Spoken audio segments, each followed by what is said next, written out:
חשוב בעולם הזה, חברים. בחידון השוחרים, בגמר שהגענו אליו, כל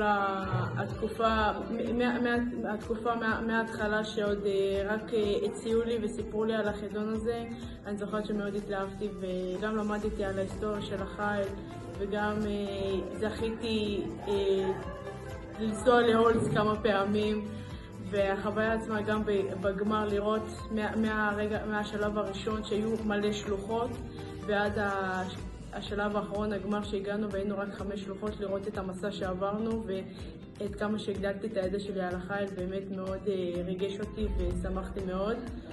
והאירוע עצמו באמת לנסוע לטכני ולראות את ההשקעה ואת האירוע וגם לראות את הבסיס מעצמו, הבסיס שאני בסופו של דבר הגיעה אליו, ועשיתי את הטירונות שלי שם, באמת מאוד ריגש אותי, והאירוע עצמו מאוד זכור לי שהגענו גם למקום השני.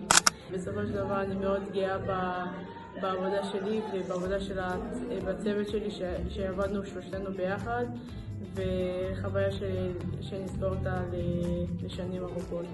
הטקס השפעה. בסופו של דבר זה כל האטמוספירה, זה כל ההכנות, הטקס עצמו שהוא מאוד עוצמתי, הצעידה, הרגע שאתה מקבל את הכותפות שלך, זה אירוע עוצמתי ביותר, יוצאים הרבה צחוקים מההכנות, למשל.